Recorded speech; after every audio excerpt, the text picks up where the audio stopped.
Good morning everyone. मैं doctor Maya Agrawal, assistant professor SPC government college Ajmer. Today we are discuss about topic nature of a company. Students, जैसा कि हम पिछली class second lecture में हमने company के बारे में देखा था कि what do you mean by company. तो हम समझ चुके हैं company is an artificial person, यानी कंपनी एक कृत्रिम व्यक्ति है जिसका कानून द्वारा जन्म होता है। मीन्स जब कंपनी किसी भी कंपनी अधिनियम, जो वर्तमान में कंपनी अधिनियम 2013 है, उसके तहत पंजीकृत कंपनी होती है या उस पर रजिस्ट्रेशन करवा लेती है तो वो कंपनी मानी जाती है। या हम कहें जो कंपनी 2013 अधिनियम से पूर्व जो अधिनियम है उन कंपनी के तहत पंजीयन जिसका हो चुका है वह कंपनी मानी जाएगी। तो इस तरह से हम देखें तो कंपनी एक आर्टिफिशियल पर्सन है। तो अगर हम देखें तो कंपनी एक ऐसा संगठन है, संस्था है जो कि कंपनी अधिनियम के अंदर रजिस्टर्ड होती है और एक कृत्रिम और अदृश्य व्यक्ति मानी गई है। मतलब जो हमें दिखाई नहीं देता कंपनी, क्योंकि एक ह्यूमन बीइंग नहीं है। जैसे ह्यूमन बीइंग होता है बच्चों, तो वो बाय बर्थ जन्म लेता है, लेकिन कंपनी को अगर हम देखें तो कंपनी का निर्माण केवल एक व्यक्ति के जन्म के समान नहीं होता है। जैसे ही वह इस कंपनी एक्ट के अकॉर्डिंग अपना रजिस्ट्रेशन करवा लेती है तो कंपनी बन जाती है। तो इस तरह से बच्चों कंपनी एक आर्टिफिशियल पर्सन माना गया है, अमूर्त व्यक्ति है जिसे हम देख नहीं सकते, लेकिन ये ह्यूमन की तरह जन्म नहीं लेती है बल्कि कानून द्वारा इसका निर्माण होता है। ठीक है। और कंपनी कई प्रकार की हो सकती है जिसके बारे में हम आगे चर्चा करेंगे। बेसिकली अगर हम देखिए तो एक प्राइवेट कंपनी होती है, एक सार्वजनिक कंपनी होती है, अंशों द्वारा सीमित कंपनी, गारंटी द्वारा सीमित कंपनी। कंपनियों के कई प्रकार बताए गए हैं, उनके बारे में हम आगे चर्चा करेंगे।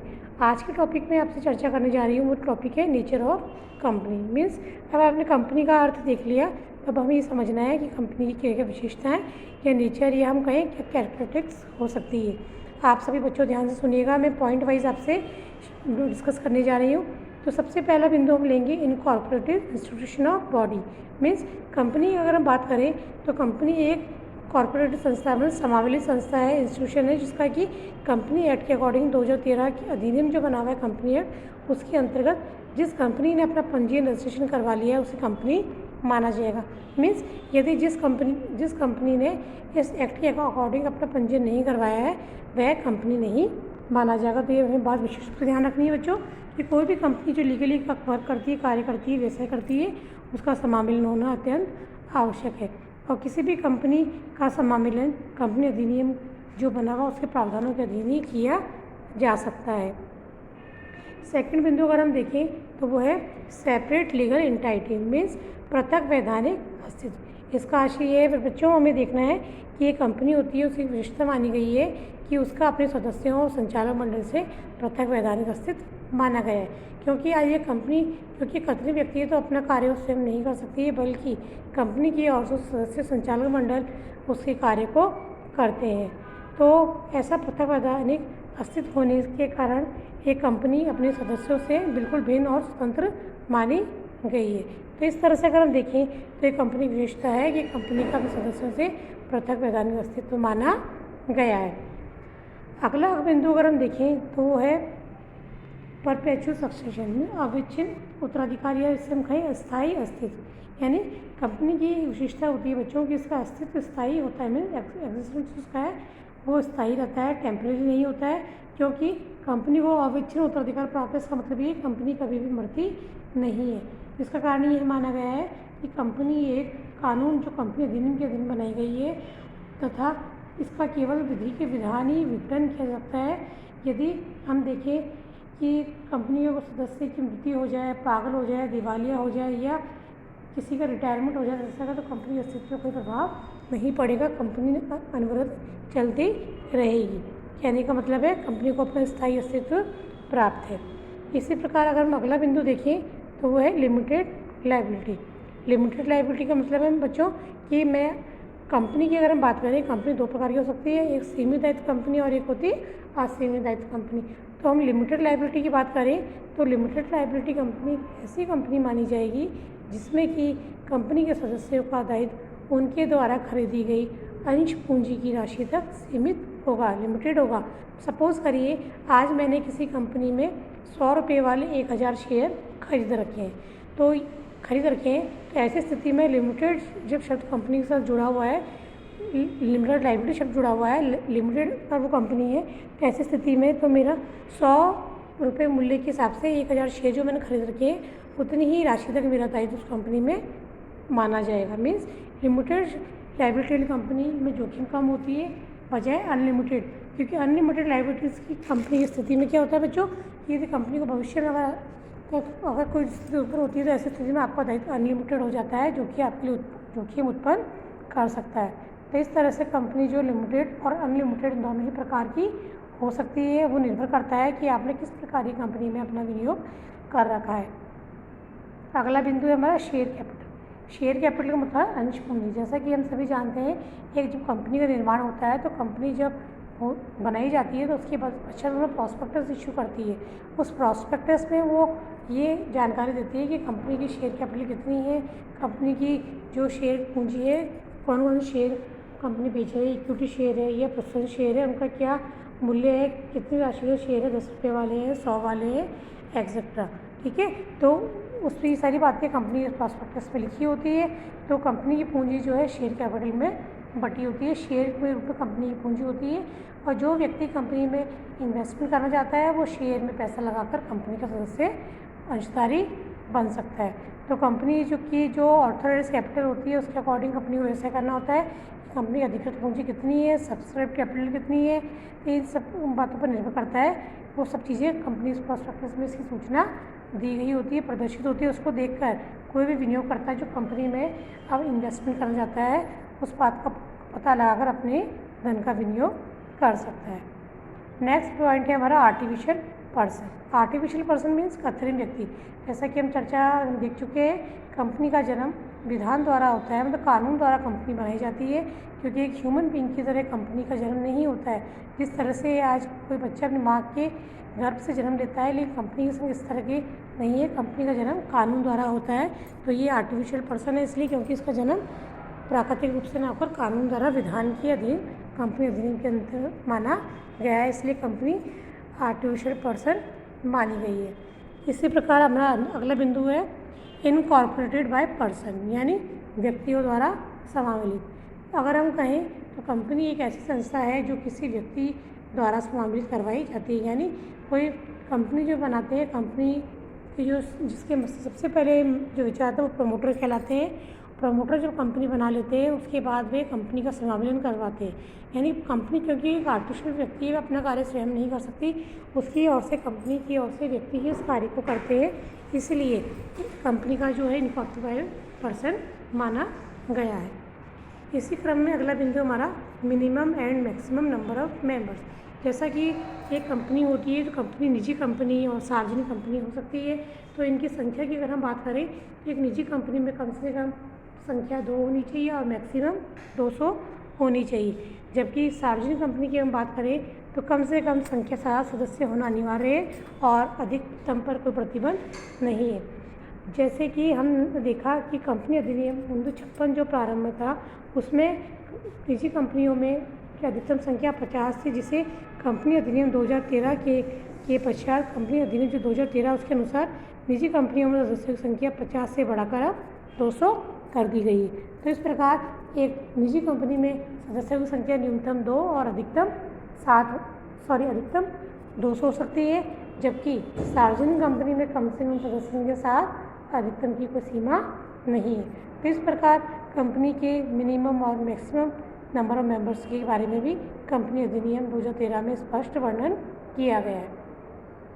इसी प्रकार अगला बिंदु है हमारा ability to sue and to be sued. Means company के बारे में अगर हम देखें तो कंपनी की अभियोग योग्यता होती है, वाद चलाने की क्षमता भी कंपनी में हो सकती है, यानी कंपनी किसी अन्य पक्षकार पर वाद प्रस्तुत कर सकती है तथा अन्य पक्षकार भी कंपनी के ऊपर वाद प्रस्तुत कर सकते हैं, क्योंकि कंपनी एक आर्टिफिशियल पर्सन है और कंपनी के द्वारा किए गए कार्यों के लिए कंपनी के बातें होती है, तो कंपनी के ऊपर हम वाद प्रस्तुत कर सकते हैं। कंपनी क्योंकि एक ह्यूमन बीइंग नहीं है तो उसके कंपनी स्वयं अपने हस्ताक्षर नहीं कर सकती है, तो इसलिए कंपनी की एक सील होती है जिसे हम सार्वभौमिक कहते हैं, वह लग जाने के बाद कंपनी अपने कार्यों पर प्रमाणित करती है कि ये कार्य कंपनी की ओर से किए गए हैं। क्योंकि एक ह्यूमन बीइंग होता है तो अपने सिग्नेचर के माध्यम से उस कार्य को वेरीफाई करता है, बट अगर हम देखें तो कंपनी कभी ह्यूमन बीइंग नहीं है तो अपने कार्य को वेरीफाई करने के लिए, प्रमाणित करने के लिए वो कंपनी की सील का प्रयोग करते हैं। तो इस प्रकार अगर हम देखें तो कंपनी में ability to sue and be sued माना गया है। अगला बिंदु है हमारा governance by majority. Means company की अगर हम बात करें तो गवर्नेंस बाय मेजोरिटी भी इसमें जो विशेषताएं इसकी होती है, जिसके द्वारा एक कंपनी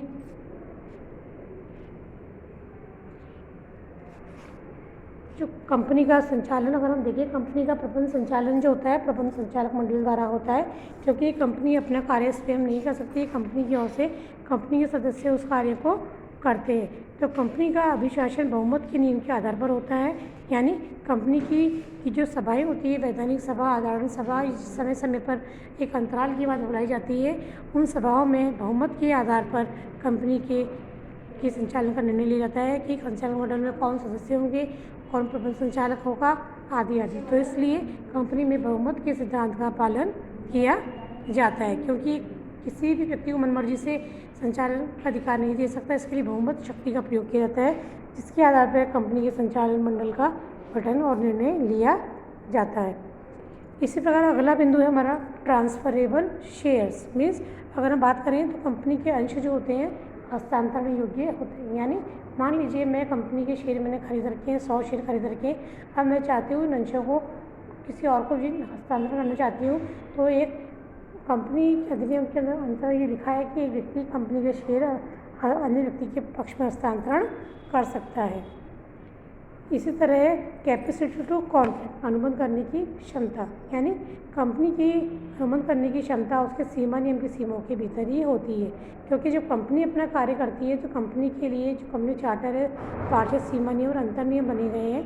कंपनी को उन सीमा नियम और अंतर नियमों की सीमा को ध्यान में रखते हुए कार्य को करना होता है। अतः कंपनी को जो अनुबंध करने की क्षमता होती है इन पार्षद सीमा नियम और उनके अंतर्गत ही प्राप्त होती है। एक कंपनी अपने पार्षद सीमा नियम और उनके द्वारा बाध्य होती है और उनके अनुरूप उसे कार्य करना होता है। तो इस तरह से कैपेसिटी टू कॉन्ट्रैक्ट होता है जो कंपनी को पार्षद सीमा नियमों के अंतर्गत प्राप्त होता है।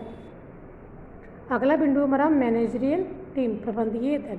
तो अगर हम देखें तो प्रत्येक जो कंपनी होती है उसका संचालन करने के लिए प्रबंधकीय दल का गठन किया जाता है, और इस दल में एक संपूर्ण संचालक मंडल होता है, मीन्स बोर्ड ऑफ डायरेक्टर्स होते हैं, जो कि कंपनी की आधारभूत नीतियाँ निर्धारित करते हैं कि कंपनी किन नीतियों को देखते हुए कार्य करेगी, और कंपनी के जो दिन प्रतिदिन के प्रबंधक और कर्मचारियों के निर्देशन का कार्य भी संचालन मंडल के सदस्य करते हैं। तो अगर हम देखें तो सही रूप में अगर हम देखें तो अंशधारी जो होते हैं वो अंश के रूप में पूंजी लगाते हैं, अंश पूंजी लगाते हैं, लेकिन अंशधारी प्रत्यक्ष रूप से प्रबंधकीय कार्यों में हस्तक्षेप नहीं करते।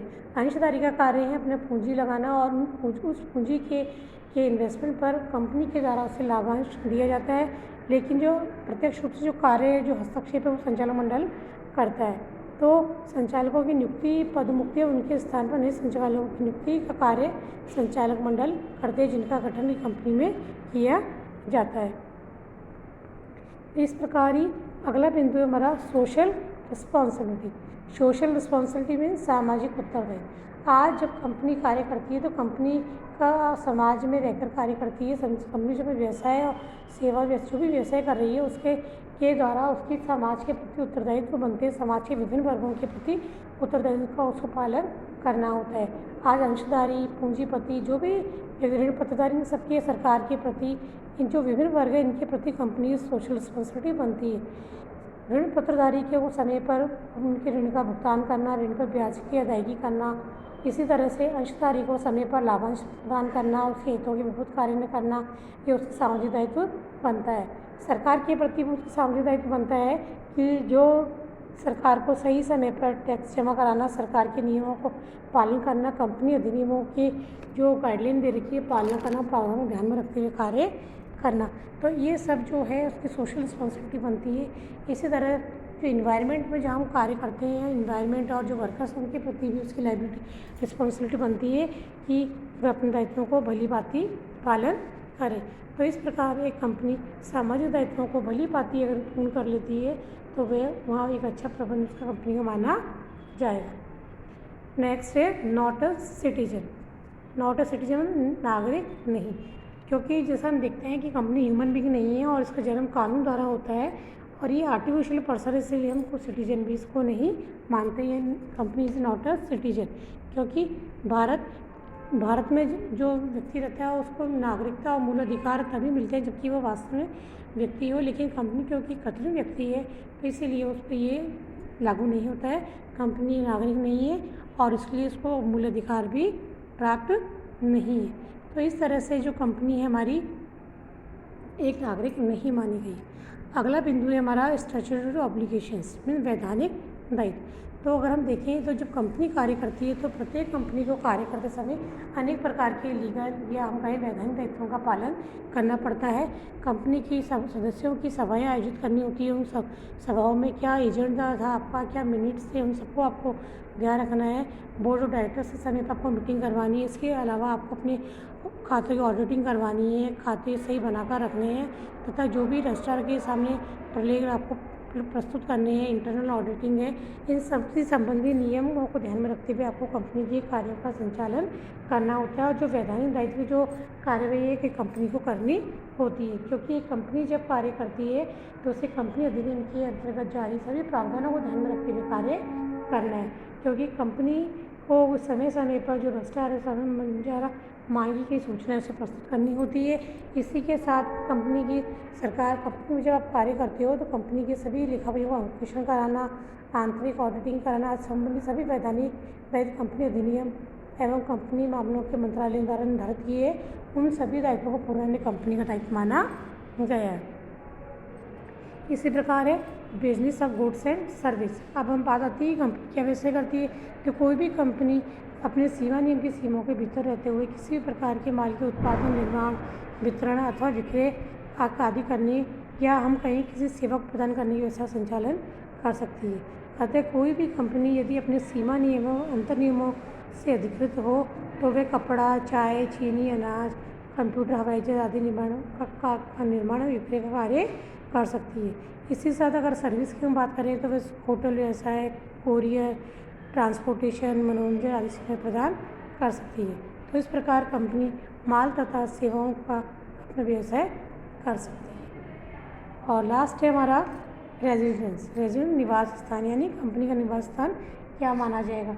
जैसा कि एक व्यक्ति होता है जो उसका निवास स्थान घर माना जाता है जहाँ या शहर जहाँ वो रहता है वो माना जाता है, लेकिन कंपनी का निवास स्थान वो माना जाएगा जहाँ पर कंपनी का पंजीकृत कार्यालय होता है, यानी जहाँ रजिस्टर्ड उसका ऑफिस होता है वो कंपनी का निवास स्थान माना जाएगा।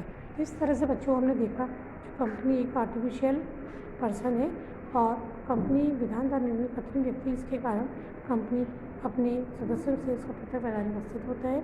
इन सभी विशेषताओं को देखते हुए हम ये समझ चुके हैं कि कंपनी एक आर्टिफिशियल कंपनी व्यक्ति है जिसका कानूनी दृष्टि में अस्तित्व होता है और इसका निर्माण कंपनी अधिनियम 2013 के अंतर्गत किया जाता है। तो बच्चों आज का टॉपिक हमारा यही खत्म होता है। मैं आशा करती हूँ आप सभी इसे पढ़ेंगे और इसके बारे में आप अगर हम देखेंगे बुक आप ले लीजिएगा, बुक्स के अंदर काफ़ी डिटेल्स में आपको पढ़ने को मिलेगा। मैंने बहुत शॉर्ट में आपको समझाने का प्रयास किया है। आप पॉइंट टू पॉइंट चलें और अपना चैप्टर पूरा करने का प्रयास करें। थैंक यू बच्चों।